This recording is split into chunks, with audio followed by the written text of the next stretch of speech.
Summer routines live or die by how easy they are, and honestly, if something takes too much effort, I'm out. That's why Groons is my go-to. It's my one daily pack of gummies covering my greens, vitamins, and minerals. Plus, it has 6 grams of prebiotic fiber, which is more than 2 cups of broccoli. No mixing powders, no giant pills, no hassle. I just rip open the pack and I'm done. They taste good and they make it easy to stay on top of my health, even when life gets busy. Save up to 52% with the code PODCAST at Groons.co. That's code PODCAST at GRUNS.co.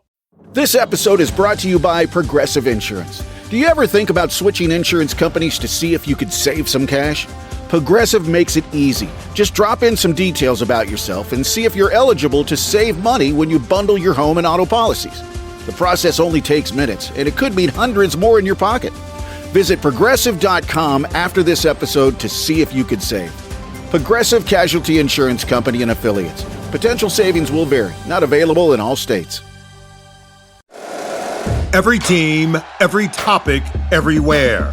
This is Believe. Don't let your decision paralysis demon keep you from watching something great this weekend. Subscribe to ScreamShare, the newsletter that serves up a 5-minute breakdown of the best horror available on streaming. I'll have essential weekly movie picks covering new films, classics that you need to catch up on, and a movie that's always streaming for free. So subscribe now, and you can even be part of some frighteningly fun watch parties we're putting together that'll let you be part of the conversation. So click in the link in the show notes or go to screamshare.beehive.com. That's screamshare.beehive.com, and make sure you whitelist your welcome email so you can get all of the latest news and updates. And now, the body count continues. Ladies and gentlemen, boys and girls, Dianton's here. That's right, everybody. We're still talking Prom Night 3, The Last Kiss, on Kill by Kill, coming to you from Hamilton High. It's your old pal Patrick Hamilton, with my internet friend Gina Radcliffe, and of course, returning champions now, Jarrod Hornbeck and Steve Guntli from Puppet Masters and Castle Freaks. And we're going to get into all the gory details of the actual plot of Prom Night 3, The Last Kiss. Take it away, us. Well, let's start going through the plot here in a rambling sort of order. The movie starts in Hamilton High Hell. This is an actual place that carries over from part 2.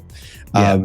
In that film, that's where we meet the lunch lady who serves cockroaches, and Mary Lou pegs Vicky's boyfriend Craig in the back of a moving car.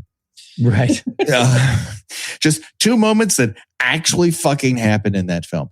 But we find that Mary Lou is now part of this forced line dance with girls chained to the floor, but she happens to have her trusty nail file and finally frees herself.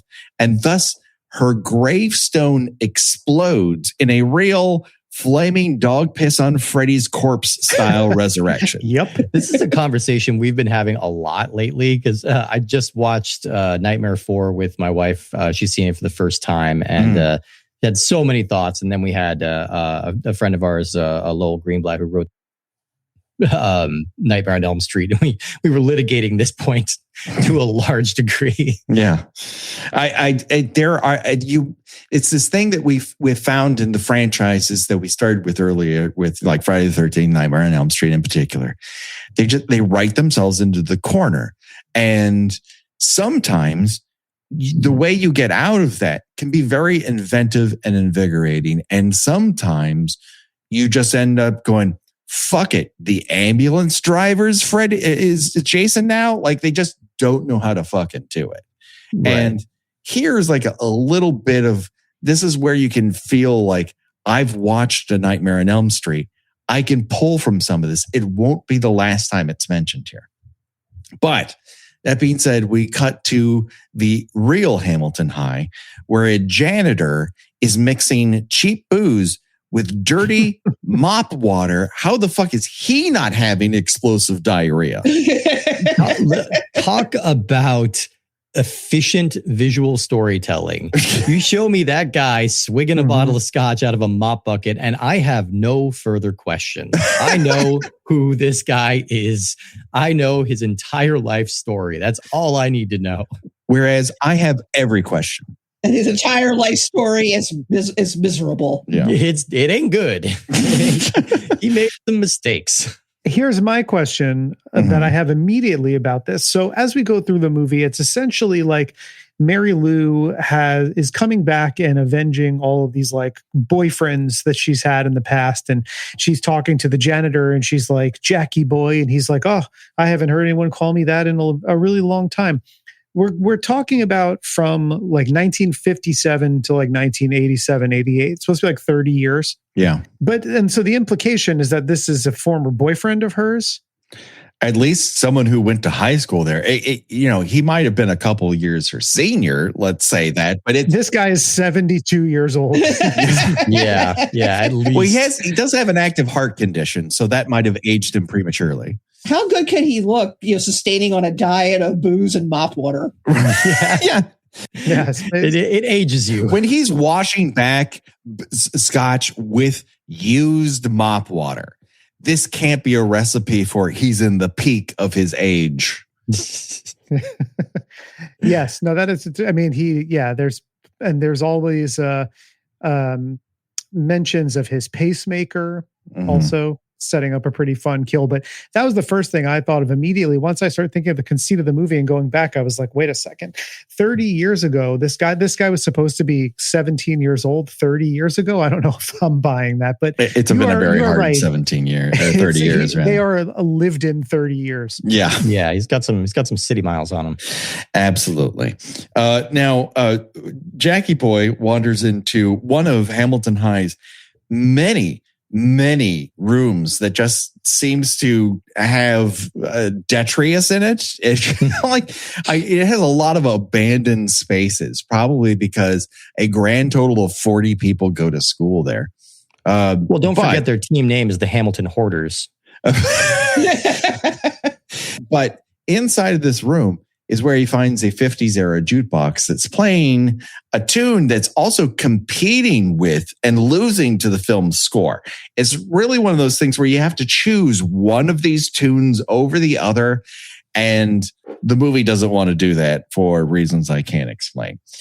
Jackie Boy recognizes Mary Lou and saying that he watched her die.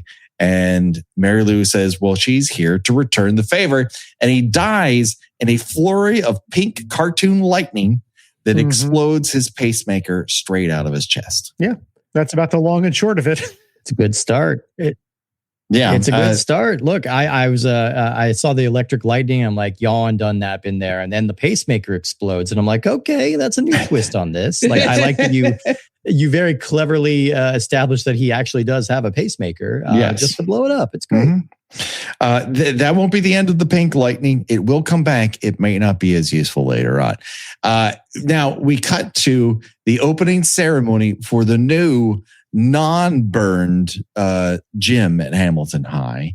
And this is where I began to notice a rather odd visual joke trend that we will see throughout the film. This movie has a real hard-on for two things: ghost fucking and words and quotes. Yep. So the first is, quote, the future is ours, at the gym inauguration, where Alex is playing that with the school orchestra in a version of La Bamba for some fucking reason. This will be the last time the quotes make sense, I might add. The ghost fucking always makes sense. Yeah, no issues with that. No, none whatsoever. The principal here, Weatherby, goes to cut the ribbon and manages to sever his own finger off in the process. I think this is just, out of all the weird things that happen in this movie, this is the one I find myself questioning the most. I'm a very clumsy person. Yeah. But I think even I can manage to cut a ribbon without slicing my own finger off. Yeah. And those scissors must be sharp as fuck, boy. Like, holy shit. But according to Wikipedia, this is some kind of Dario Argento reference that I don't understand, and I cannot confirm this. This is just shit people say on the fucking internet, which once again reminds me, Gina, of once upon a time when we would look up the wikis of the Friday the 13th franchise, and they would constantly claim that couples were buried on top of one another. This is just like Charlie Brown has hose level shit. And then the characters' parents, who are never seen and never referred to, have names. Yes. Yeah. It's just, come on, get the fuck out of here. IMDb trivia you always have to take with a grain of salt. But the one on, I think it was for part 2 that really made me roll my eyes was they were saying they went to Wes Craven for advice on how to shoot a movie. And he says, give them a scare, give them a hard on and move on. And I'm just like, A, that's not how Wes Craven makes his movies. And it's how Ed Snake made movies. If we go back to everything I know, Peddler Wes Craven. Right, yeah, everything I know about Wes Craven, who is by all accounts like a genteel, intellectual former college professor. I'm like, that doesn't sound like advice he would give unless he was trying to sabotage your movie. The Last Kiss just does things. It's a real fuck around and find out sort of motion picture for good and for bad. This is scene that's where we meet Sarah. And as noted earlier, she mouths, "I love you" at Alex, and he cannot understand this. And frankly, neither do I. I remain flummoxed as to what Alex's appeal is to anyone, male, female, undead. Listen, as a mediocre man married to a beautiful blonde, I'm really trying not to pull at that thread. This is true. There's only so much information you want to know. The world had not met Jonathan Silverman yet either. Well, actually, you know what? No, they might have, because this might have been just after Weekend at Bernie's. But it's like he falls somewhere between a Jonathan Silverman and a Ron Livingston. Yeah. It's like just kind of like sort of sad sacky, but like somehow always attracts the hottest women. He's like, it's the young George Costanza Chronicles. He's out of a mold press, and people like the shape of him. They might not enjoy the details. But I will say, in Hello, Mary Lou, at least Mary Lou allowed Vicky to be the things that she was too afraid to be on her own, right? She deep down wanted to be a bisexual menace in a locker room who got off on anthropomorphic fuck horses and French kissed her dad. Like, that's the thing Vicky wanted to do. And Mary Lou just gave her the permission to do it. But that's the super subversive, awesome thing about that movie is that it's dealing with religious oppression and religious trauma in a much more intelligent and open way than you would expect for Prom Night 2 to do. It's a richer text, yes. Yeah. This one doesn't really have that. And I think when you make it a male perspective, it's immediately less interesting and sympathetic, just because we've seen too many movies about the male teenager, and I just kind of like do not sympathize as much. It's just not as interesting a topic. It just doesn't accomplish it in the same way the verve that a Freddy's Revenge has.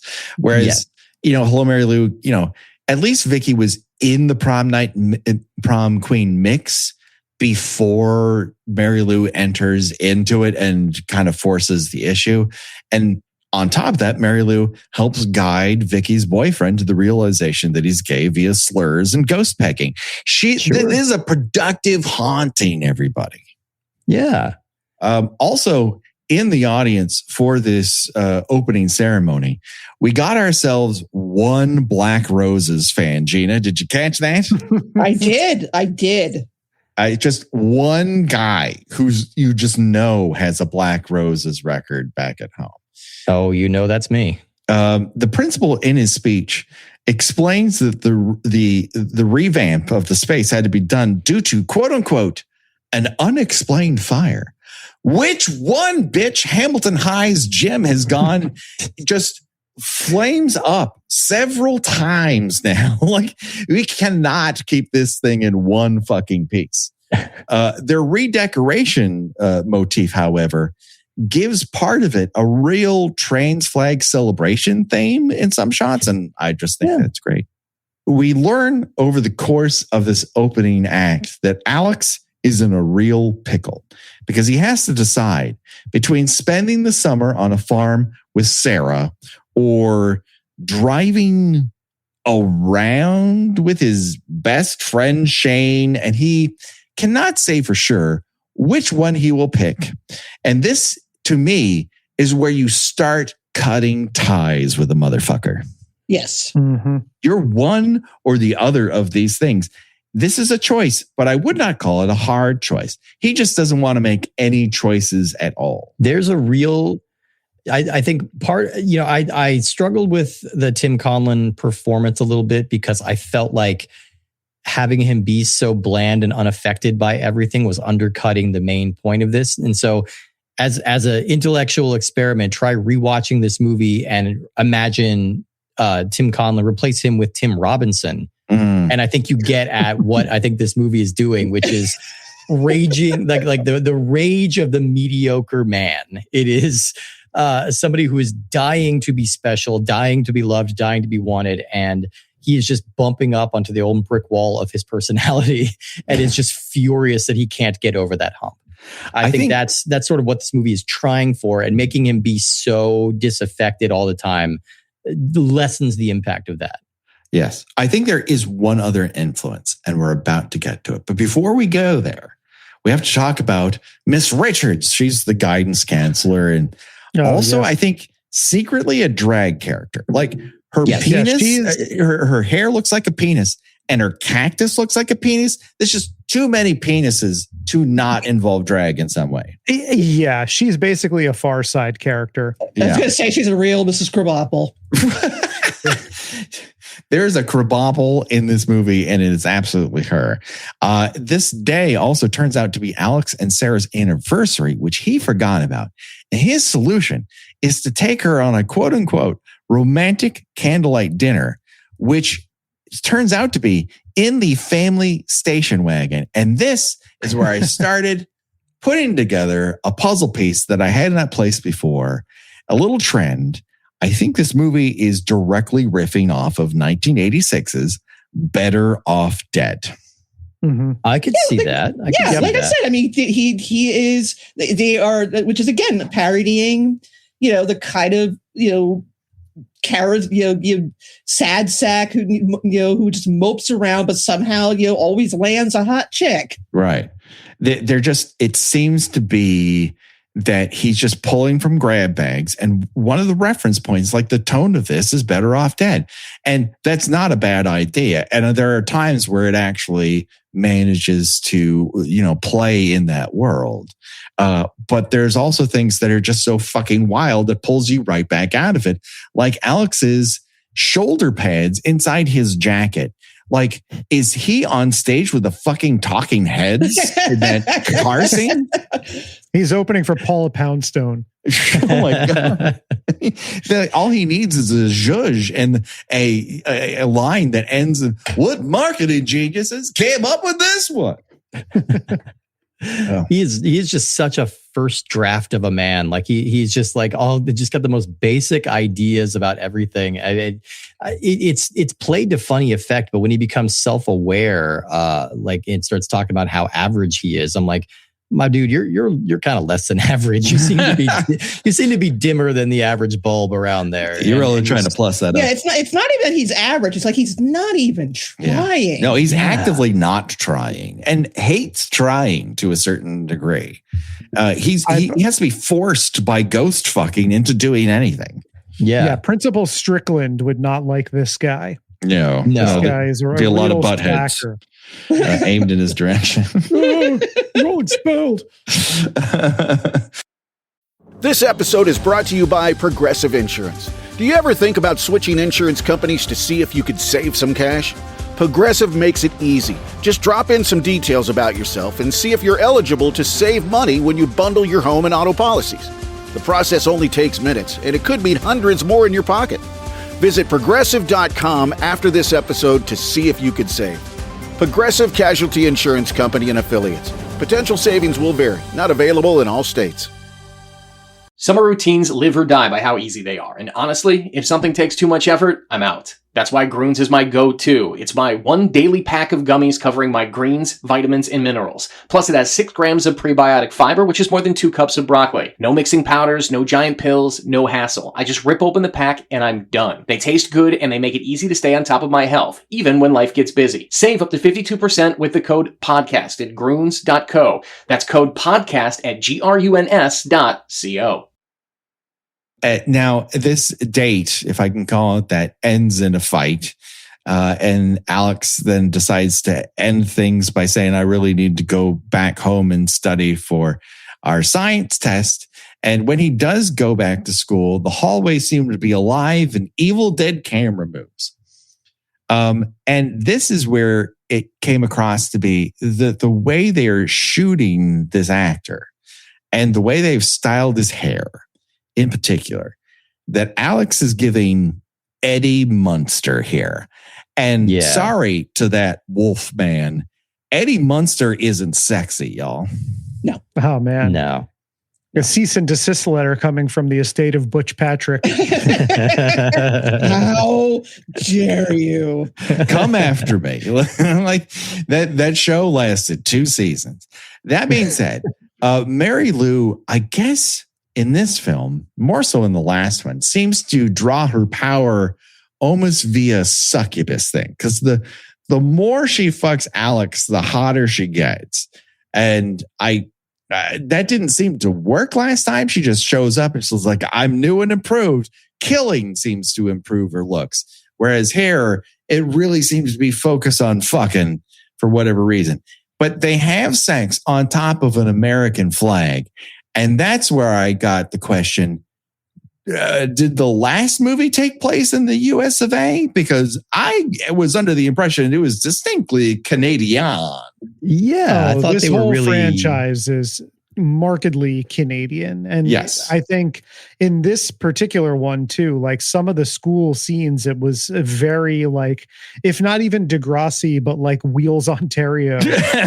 yeah. Nice one. No, I mean the use of the American flag in that scene seemed pointed in a way that I thought they were going to follow up on, but they don't really. This isn't really a movie about like, it's not really mocking Americana necessarily or America. It doesn't really have any kind of intense political statement to make. No. So that felt like a funny choice, especially when it is such a deeply Canadian movie. Yeah. But it is kind of in love with 1950s Americana, at least some of the aesthetics. Yes. Yeah. Well, to steal from Mystery Science Theater 3000, it's either America 10 years ago or Canada today. It's at a sliding scale depending on what decade it's occurring. And I can't say for sure. I am half Canadian. I must admit. Also, does Banksy go to this fucking school? Because everywhere you look in the background here are these weird cool daddy hieroglyphics that are plastered to the wall without explanation. And none of them lead you to any sort of clue. They just exist as set decoration. I mean, it looked cool. Yeah, sure. But I don't... Is this movie going to hold up to high definition when it comes out on 4K, supposedly sometime this year? I don't know.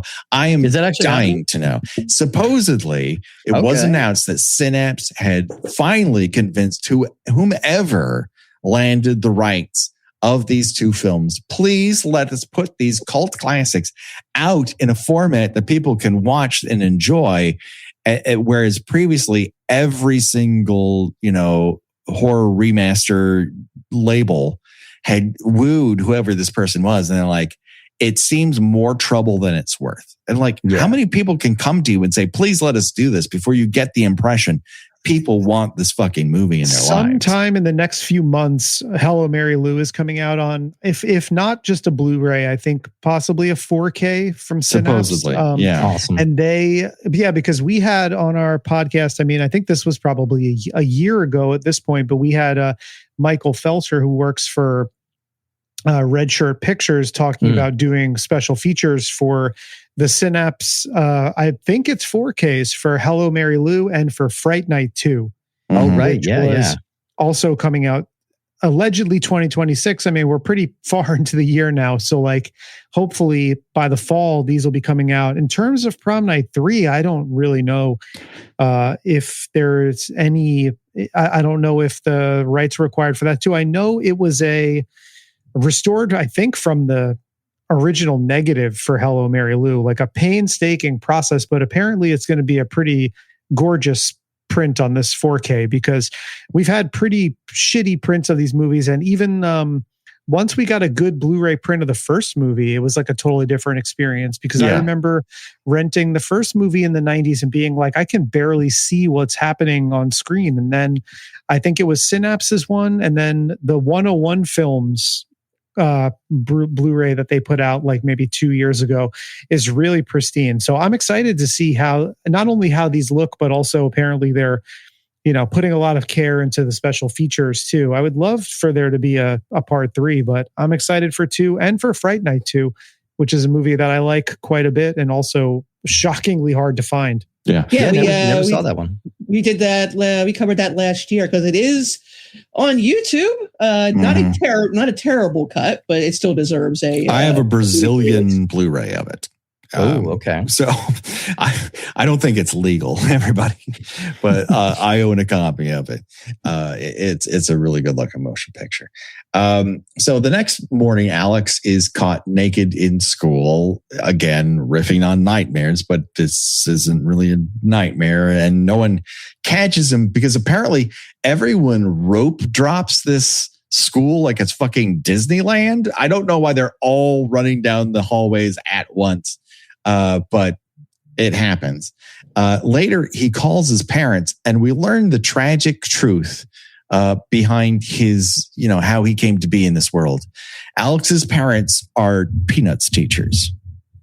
Yeah. It's literally that's the joke. Yeah.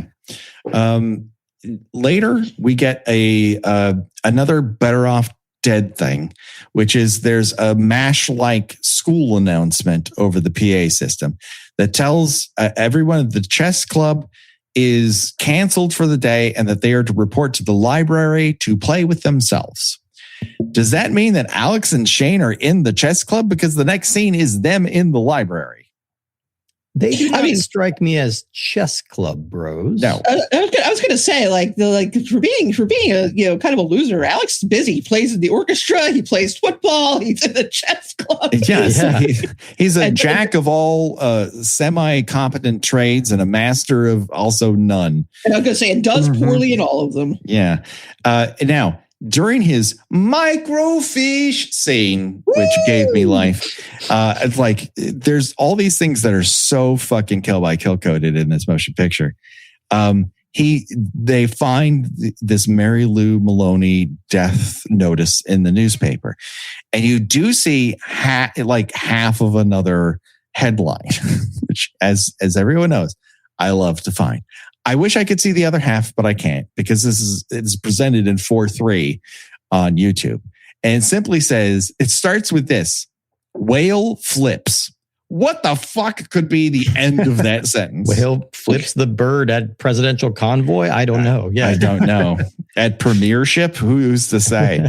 Hamilton High's science department seems to be staffed exclusively by parolees from the local state prison. Last time we got an out-and-out perv, and this time we have Mr. Walker, who's played by former heavyweight boxer George Chuvolo, the pride of pugilist Canada. He is constantly eating and unable to pronounce a good half of his lines.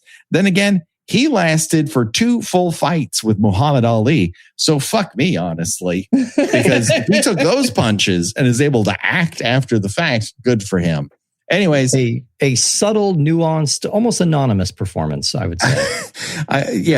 He has shown up, and I can tell that he's real because light doesn't pass through him. There's that. Anyways, instead of taking this science biology exam, Alex fucks a ghost. Now, is this why I was so horrible at school? Was I mind fucking ghosts instead of taking exams? I was confused watching this because if John Derek taught me anything, it was that ghosts can't do it. That's true. Yeah. As the bard once said. You know what? John Derek. Yeah. I think in 10 years of Kill by Kill, that is the first time anyone has brought up John Derek's Ghosts Can't Do It. Feel free to edit it out. No, we're leaving that one. We're going to keep it in and double it, I think. Real contender for worst movie I've ever seen in my life. Like really high up there. Unwatchable. Yeah, understandable.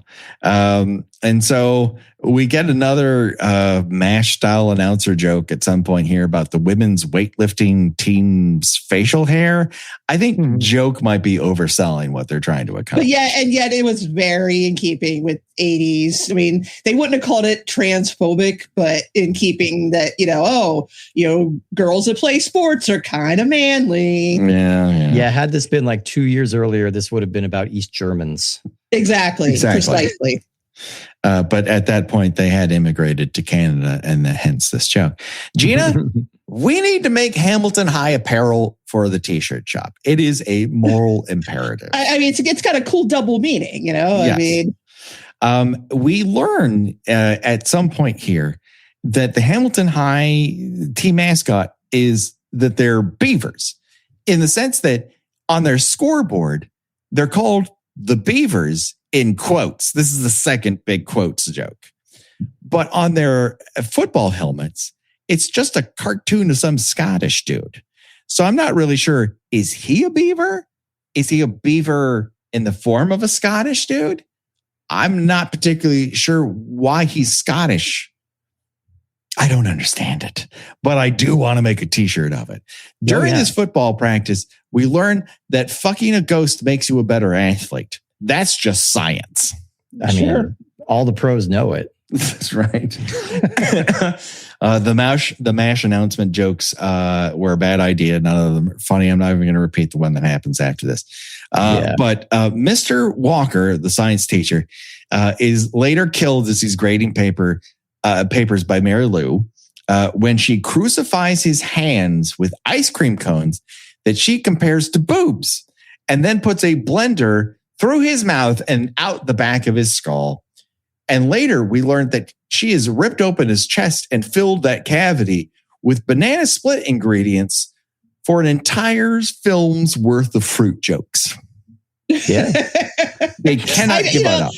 I like the comedy. I don't like all the comedy. No, it's hit or miss. But again, this was 89. Yeah, around released in 90. Yeah. So it was very of the time. True. Mary Lou seduces Alex again after this. But during this, there's the usual sexy sax that accompanies her appearance, but also a melodic pairing with Yankee Doodle Dandy. And that's just not good.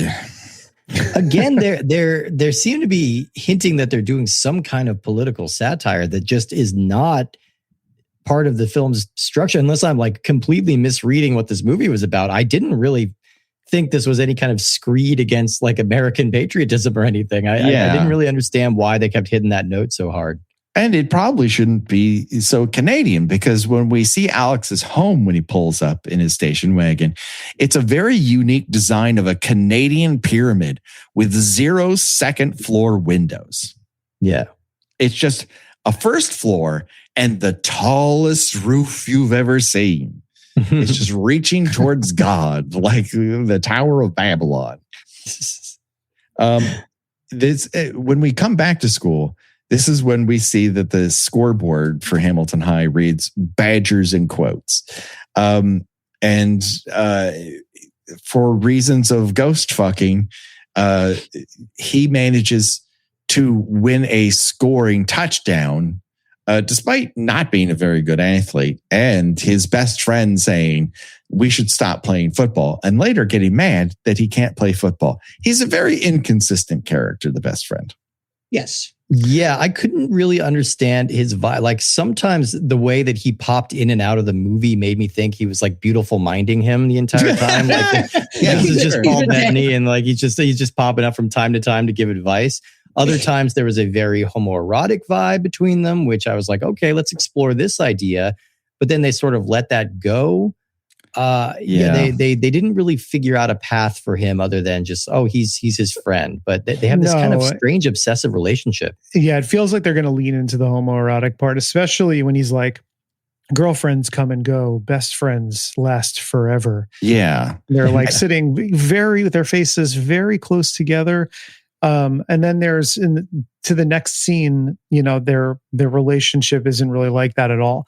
I think there's all of these weird narrative and tonal inconsistencies, even from scene to scene in the movie, which I think it just makes it hard to figure out what the movie's trying to say. But in a way, it makes it fun to watch because I just find it to be such a weird mix of ingredients. All of these things happen, and there doesn't seem to need to be a basis for a lot of them. Like changing beavers to badgers in quotes on the scoreboard. Is that a joke? I don't know. I truly don't know. I mean, could it be a joke about the lack of continuity in low budget horror movies? Maybe. Sure. Why not? I'm guessing. Yeah, I mean, I don't even know that the genre was that self-aware at this point because it was just sort of I almost pined for the days when like continuity like this just kind of was hand waved off most of the time. It's just like, yeah, don't worry about it. Like we bought a movie at a festival for a discount price. We attached a name that was vaguely related to the premise of the movie, called it a day. Like, if you want to draw lines between it, that's entirely on you. But this one, really doesn't seem to be super aware of that. And now I present to you Silent Night, Deadly Night 4, The Initiation. Yes. Or Silent Night, Deadly Night 5, The Toy Maker. Very, very different vibes in all of those movies. True. Now, Ms. Richards, the guidance counselor, is lured into a classroom by Mary Lou after Mary Lou has changed a bunch of Alex's grades and put him on the dean's list. And Ms. Richards is put into a hairdryer, an old school hairdryer, and then doused with what we're told is battery acid. And I feel like we're revisiting one of Ron Oliver's little side obsessions here that we also saw previously. And that is, you can't do that on television. Because in Hello, Mary Lou, totally, we got a barf. And now we get gacked. They're notes, but they're both played in each film. So they have to be intentional. I had a lot of questions about how this worked because I've never been personally in one of those like over the head hair dryers myself, but I don't believe they're hooked up to any kind of liquid piping system or anything, right? No, like they are dry. I have, and they're literally just dryers. The intention is not to wet you. So like, I don't know, did she go in and like jury rig this entire thing to like gack her head? It's absolutely. That's what you're wiring. Not a big job. Now, Patrick, you went to a big city high school. So maybe your experience was different than mine from going to a small town high school. But did your school have ample supplies of battery acid sitting around? No, we did have an actual like mechanics garage thing. Like we did have that left over from Christine thing where there were kids who were definitely aiming to become auto mechanics. There were classes for that.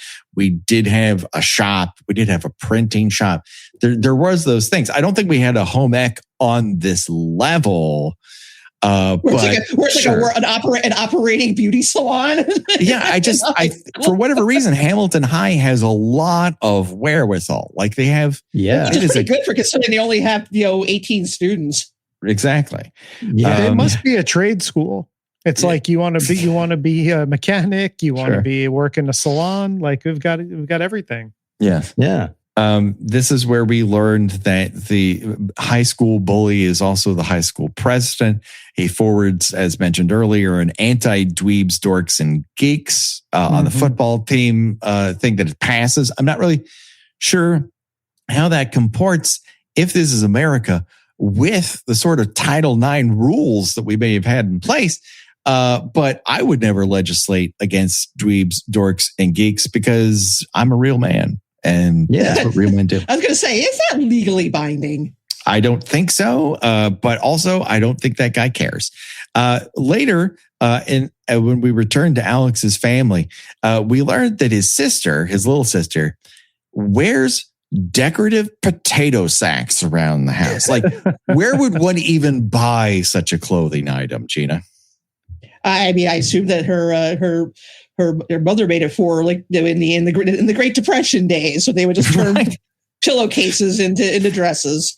This looks like something that might only be form-fitting on Grimace. I don't know why she's dressed. Like, I'm not telling her how to dress, but it is a lot of garment for one small woman. Yeah. Alex has purchased a motorcycle for fucking reasons. And so when he comes back in, as stated earlier, his dad is jerking off this shotgun poorly. I think to introduce the fact that shotguns are something that Alex can work with, because later on he'll use one.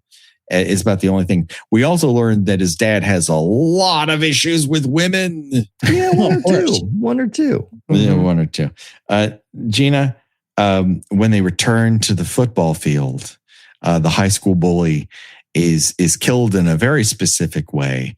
And I was aghast because it is the second time in 10 years that a character in a movie has been killed with a fucking sharp football.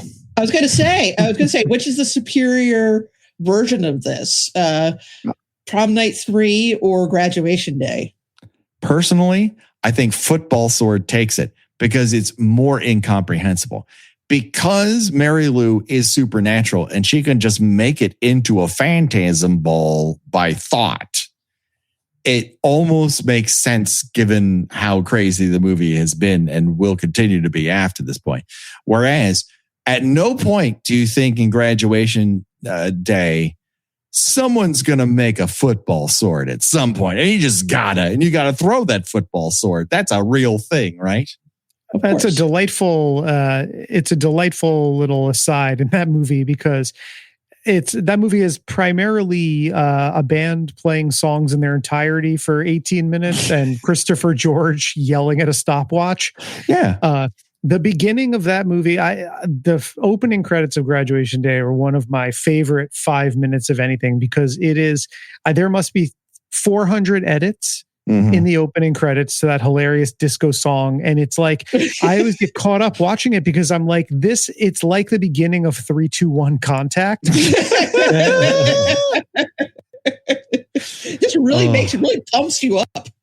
It really does. You think you're getting one hell of a movie out of that, and it's a movie out of that. That's for sure. But it only occasionally rises to the occasion of a dead corpse chorus and a football sword. This episode is brought to you by Progressive Insurance. Do you ever think about switching insurance companies to see if you could save some cash? Progressive makes it easy. Just drop in some details about yourself and see if you're eligible to save money when you bundle your home and auto policies. The process only takes minutes, and it could mean hundreds more in your pocket. Visit Progressive.com after this episode to see if you could save. Progressive Casualty Insurance Company and Affiliates. Potential savings will vary. Not available in all states. Summer routines live or die by how easy they are. And honestly, if something takes too much effort, I'm out. That's why Groons is my go-to. It's my one daily pack of gummies covering my greens, vitamins, and minerals. Plus, it has 6 grams of prebiotic fiber, which is more than 2 cups of broccoli. No mixing powders, no giant pills, no hassle. I just rip open the pack and I'm done. They taste good and they make it easy to stay on top of my health, even when life gets busy. Save up to 52% with the code PODCAST at Groons.co. That's code PODCAST at GRUNS.co. But we already mentioned the weird scene in the hallway where everyone yells Leonard Welsh. And we're like, that character had a name? Apparently it's Leonard. This is where we then have the sex ed sequence in which a teacher is attempting to be the sexiest lady who's ever been sexy and states out loud, we can all be openly and freely talk about sex here. And I just don't think you can when it looks like you're about to eat every penis in the classroom, lady. She made me very uncomfortable with how excited she seemed to be. She felt like she had this day marked with a big heart on her calendar. It's like, finally, I get to be inappropriate with my students. I'm going to flash them with my skirt and start this movie. Yeah, if this was today, she'd be getting canceled immediately. Oh, yes. Fully. I did enjoy the Johnny Dangerously Ass, social disease parody that happens here. I love that it all takes place in the same room. The medical exam room and the cafe that she goes to live and work at are the exact same place. That is good. Then we cut to the next scene in which he has stopped the movie because Mary Lou has appeared to him within it. And he goes outside for some air. And we learn that the local police has a trench coat squad to run down local teen disappearances. That's a good thing. But they also look like they flash more people in episodes of Benny Hill than solve crimes. Yeah. It's a very specific look. They come up with the like dragnet music playing as they walk up. I will say though, I got a genuine laugh when they're taking the statement from Alex and he's like, "Oh, were you his friend or an enemy?" He's like, "Well, neither really. Like we weren't close, but we were fine." And then he like walks away and the one cop is like, "Enemies." They tap him. Right. Enemies. Yeah. Like everything they do would get this case thrown out of court. They pull a maneuver later on where over a corpse he goes, "Give me your jacket," and he puts the other cop's jacket over that. You're at a crime scene. There's specific shit for that. That is some real Crystal Lake CSI level of incompetence happening here. But we really we get a good clear idea of the hierarchy in Trenchcoat Squad because we definitely know the little guy is the boss. This is the Looney Tunes cartoons with the two dogs. Of the Mutt and Jeff relationship. Yeah. Now we cut to Leonard and Sarah on a date, and I just want to shout out one thing where this is like they have one take. They pull back from the two of them at a table, and we learn we're at a pizza restaurant. And one extra, is waiting a little too long to pull the pizza away from the tray. Yeah. You're like, you want a second take on that? No, you're good with that? Okay. This is where I had a problem. I don't know if it was just the low quality of the video that I watched, but I generally had a problem telling the male actors apart in this movie. Sure. Which I think was a little bit of a mistake because Leonard should not be as handsome or more handsome than our leading men. If the joke is supposed to be he's a stereotypical nerd, like he looks as good as the football jock, Yes, I agree. I almost think the move would have been to make Leonard the lead here, to make the nerd wish fulfillment thing, to take the journey farther than it is. But it turns out like Leonard is just an achiever in a nerd shell for whatever reason. Meanwhile, Cynthia Preston goes through this and many of her scenes, not since George Clooney's ER days have I seen an actor half smile, head bob their way through entire motion pictures. Leonard states out loud, giving out the course of their prom evening, that they'll do this for this long, do that for that long. And then at one point he says, "If you want to come, we have 7 minutes." That might be the line of the movie. And it's not said by Mary Lou. And I think that's a problem. Yeah. Yeah. We then cut to Alex's bedroom where he is reading to himself out of this book that I guess he got from the same Spring Green occult store that Tommy Jarvis went to, Gina. Right. But we learned that in the case of quote unquote a sexual haunting, what the fuck is a sexual haunting and how can I arrange for one? Coming this fall from Ryan Murphy. Yeah. Yeah, don't say those words before you snap your one wish willow, though. Yeah, please don't. Alex falls asleep, and then he has some sort of kick this ball thing, and this motherfucker gets Charlie Browned by zombies. Yeah. And then is woken up by his little sister, again, wearing that crazy potato sack. But she wakes him up by strangling him. I've never seen such a waking up. There's choices. I think that's the way this movie goes. It sure does. I think a lot of it just feels like, not even scripted, just like they're about to shoot. It's like, it would be funny in this scene if you went and choked him awake. Yes. Right. Yes. I also think this is the same with the recurring what kind of fruit, that when they discover the bodies underneath the football field and the guy goes, yeah, one of them's filled with fruit. And he goes, what kind of fruit? Why would that matter? And again, that's what he says, because what else would the response to this be? This is one of those things where I think if it works for you, it works. And if you bounce off of it, I don't blame you. And then one of the cops goes, "Oh, it's not like when I grew up. Oh, when you were a kid, they didn't find 3 dead bodies buried under the football field? Well, lottie fucking da." This is when people start to put an APB out for Alex. He holds up at Shane's, and this is where you start to see the blending of A Nightmare on Elm Street, because Shane is obviously a composite character. We have the one super hot guy, best friend from Freddy's Revenge, and we have the one guy who dies in a sensual dojo, because lo and behold, Shane is wearing a fucking karate gi in this scene. Out of nowhere. You can't just wait an hour plus into a movie and then go, "This guy's a karate kid." That you have to introduce that earlier. You just can't have somebody show up in a fucking karate gi for no apparent reason. Have you met Prom Night 3, The Last Kiss? I have, apparently, and I'm confounded by it. Alex falls asleep because he's fucked a lot of ghosts. And so Shane hears the doorbell. He gets up to get it after tucking Alex in, and Alex's younger sister shows up. And in a bit of strange continuity, because she is in fact Mary Lou, her hair is insane.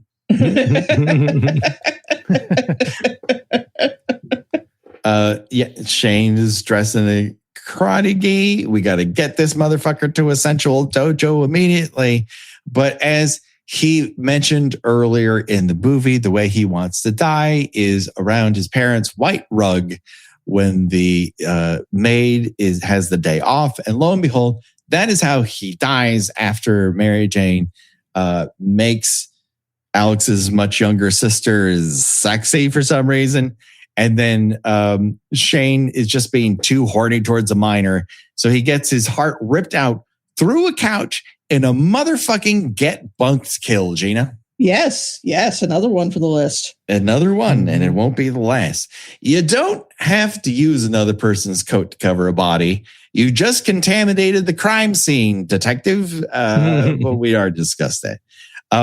This is when Alex, after seeing this, speeds away on his motorcycle and holds up inside his house to protect his family and notify the Yacht Rock boys, because we got ourselves a plot rock wrap up happening in the middle of the scene. It's a montage set to a rap song. That song is "She's Gonna Freak You," performed by Maestro Fresh Wes.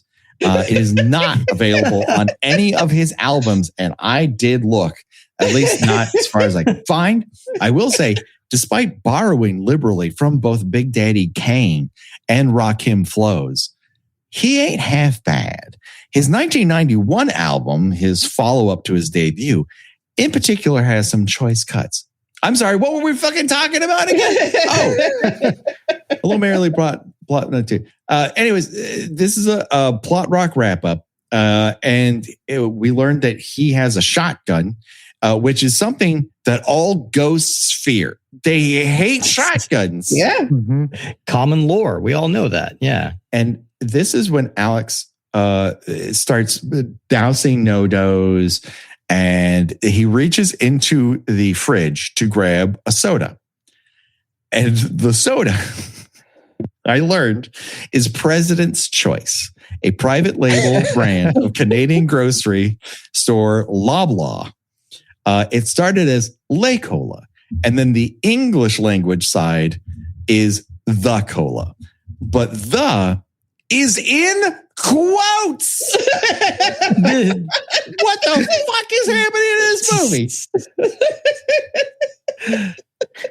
And I just, like, when I looked it up on its Wikipedia, it's like the slogan and product were memorably featured in the 1990 Canadian cult film Prom Night 3: The Last Kiss. This is Le Cola's coming out party, everybody. This is what it's remembered for. Wow. Well, it is. Wow. It is the cola. That's what I quotes think, cola. Yes, that's what I think. It's the that's in. It's It's quotes, only right? the that's in Yeah. quotes. Cola Well, is allowed to stand on its own. It's the that's in quotes, and I just don't know what that fucking means. I think it means, if I can take some liberties here, I think they're saying like they are the be all end all. Yeah. Like it's like once you've had that cola, it's the only one you will ever choose for the rest of your life. Well, we'll never know. It is essentially the only one. I do love the thought that Prom Night 3 is to President's Choice what the Wizard was to Super Mario Brothers 3. Like this is just a And the feature Power length Glove, excuse to roll this out. Mm-hmm. Well, you don't remember when Elliot was dropping a bunch of President's colas on the ground for ET to pick up? This one's shaken. The penis breath. Anyway, Alex is arrested by the cops. He's hauled away. And later we cut to Sarah's house where, again, she is baking because she doesn't get mad. She bakes. That's a setup for later. And her mom is trying to talk her out of, the fact that she actively dated what everyone is calling a murderer. And she's like, honey, your boyfriend was a murderous psycho, just like your father. Want to bake cookies? Are you going to prom, Sarah? And then all of a sudden she acquires a speech impediment. And it's just like, you want to take two? No? You're just good with that? All right, fine. Yeah, like he's a murderer just like your father. That's like did I go to the bathroom during it? Yeah. Was this something that had been addressed prior to this? Did we skip a line here? As much as I love this movie, this is a did I go to the bathroom movie a lot of the time. I agree. This is the Ghostbusters blowjob scene. It's just they cut that subplot, but this was just too good. This line was just too great. They had to keep it in. You have to know the answer here. So we then cut to jail, and Alex is behind bars. Mary Lou walks through the bars a la Nightmare on Elm Street. Again, we're always riffing on Freddy to some degree. When Alex yells for the guards, they both arrive in hats. You're inside. You don't need a fucking hat. Okay, fine. She is also dressed like a fucking Pokemon cop. I don't know what those are, but the one authority figure in Pokemon who looks like every other town's Pokemon authority figure. She's wearing that outfit for reasons. She kills them with pink lightning. We then cut to prom, baby. You want to die? Because there's a very interesting metal band playing here with the lead singer who's definitely going for not quite Axl Rose, but maybe Spoke Rose, perhaps? Flange Rose. And then Leonard, it pulls off some really Ricky Smith-ass dancing. I'm like, we're better off deading once again. Mm-hmm. Yeah. I mean, look, Leonard brought the moves. I was just kind of watching agape, I'm just like, this is, it's you go, Leonard, you have your moment. There are worse things to ape than Better Off Dead, a movie I truly love.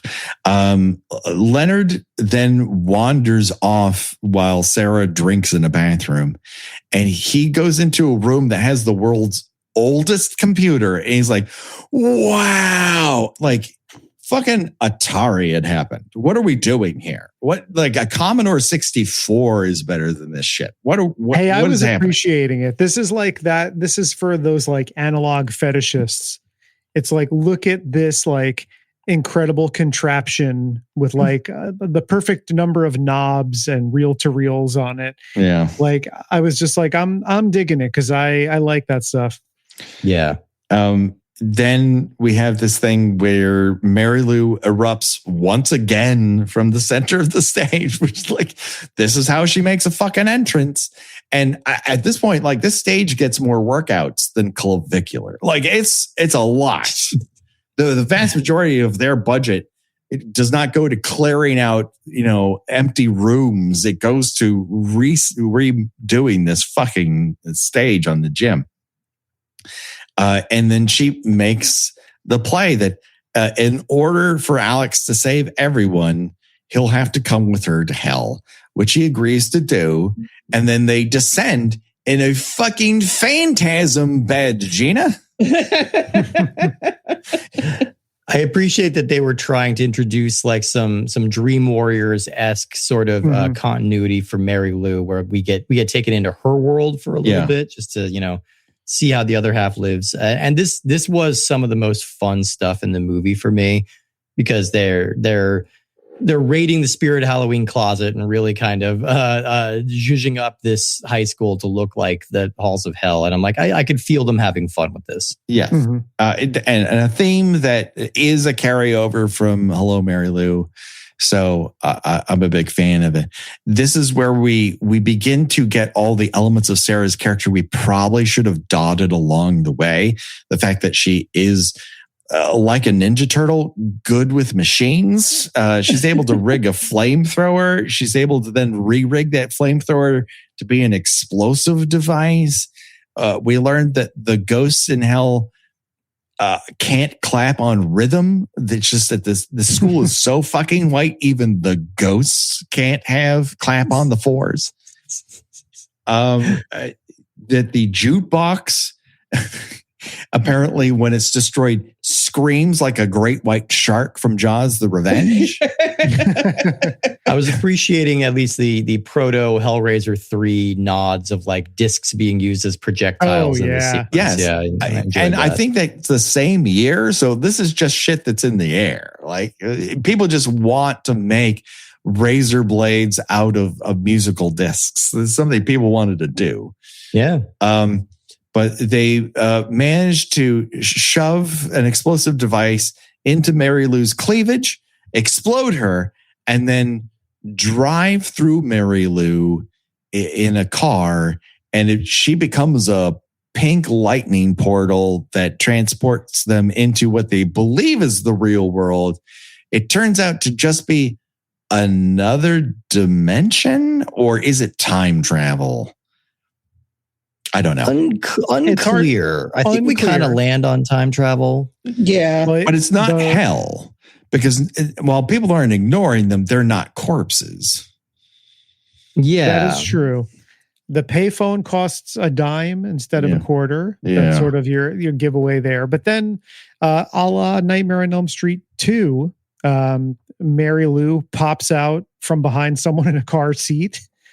And that's and then it's kind of unclear. And like Sarah gets bunked, and Alex screams into the night like a real invasion of the body snatchers. Yeah, and everyone ignores him. That face at the end, it's so good.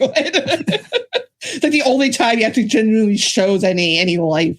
Yeah, I think the movie overall is quite good. It is better than I remembered it. It is still confounding in parts, but a genuinely enjoyable watch.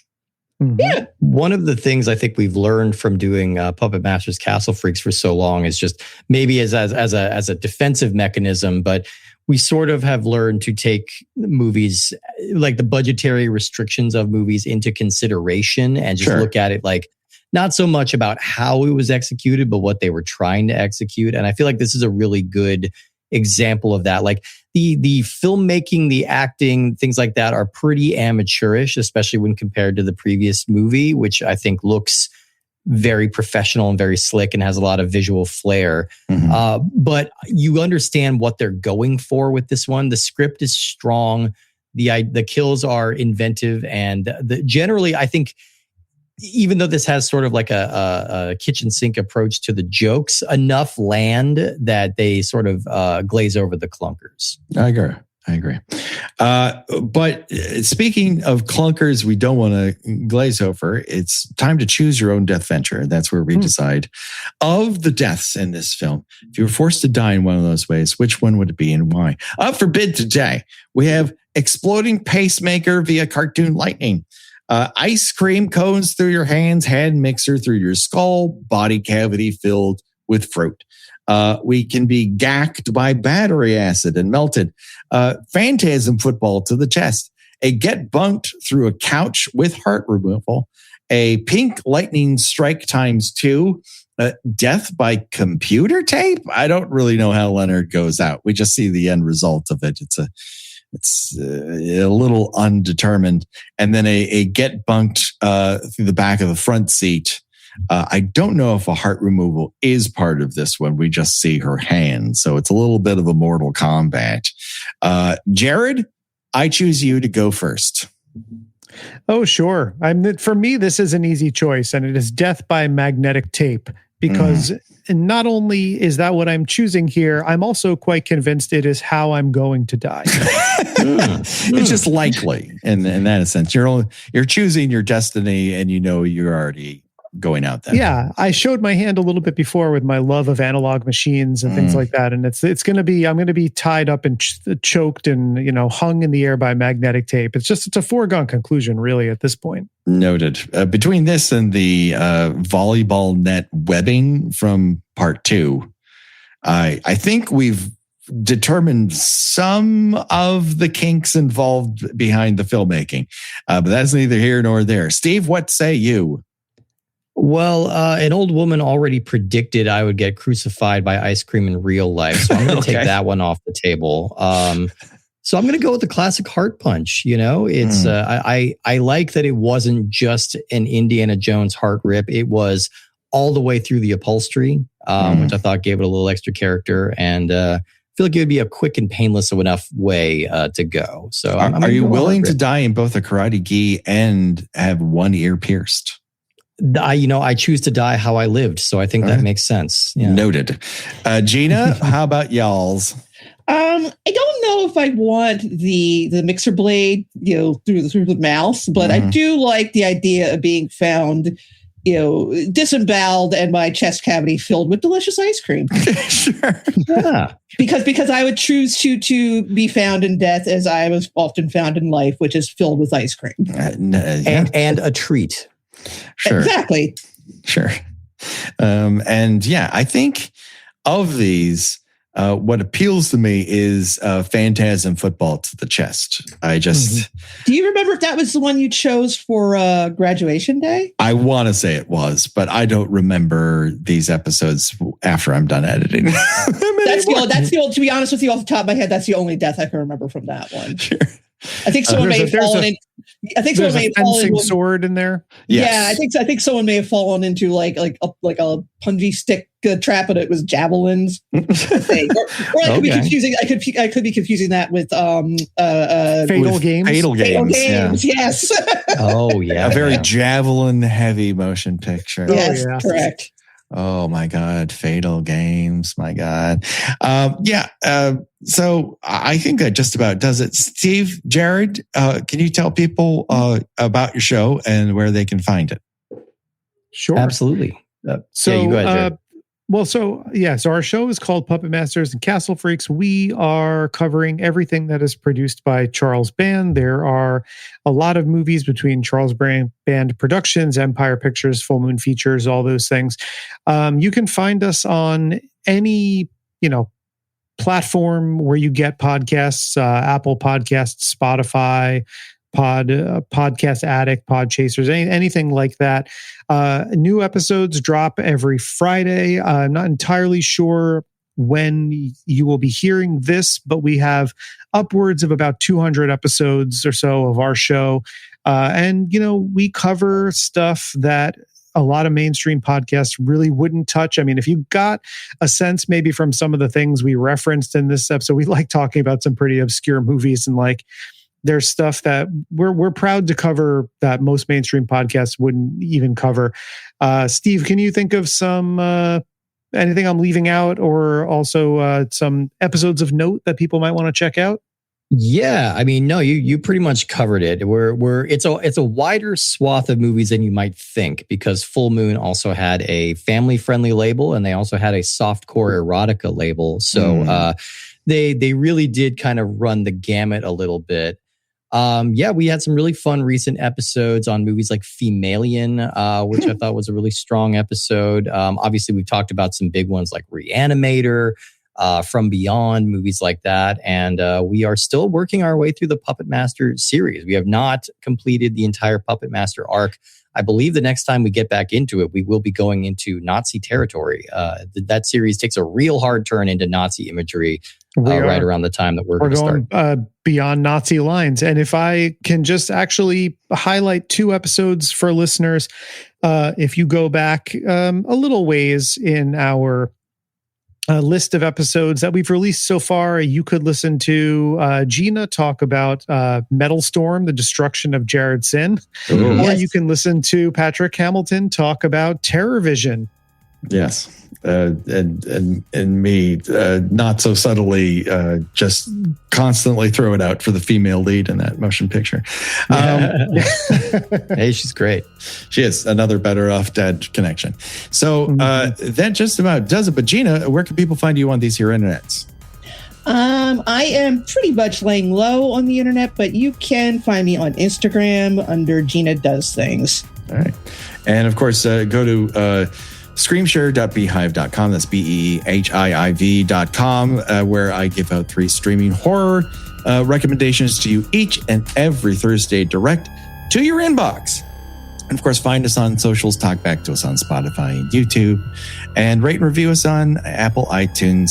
If you give us a rating and tell us what what your favorite kill is over the course of the show, all 10 years, I'll talk about it here on the air. That's my solemn promise to you, the Kill by Kill listener. Don't worry, folks, the body count will continue for myself, Gina, Jarrod, and Steve. Bye-bye, everybody. Bye. Bye, all. Bye. They're all gonna laugh at you.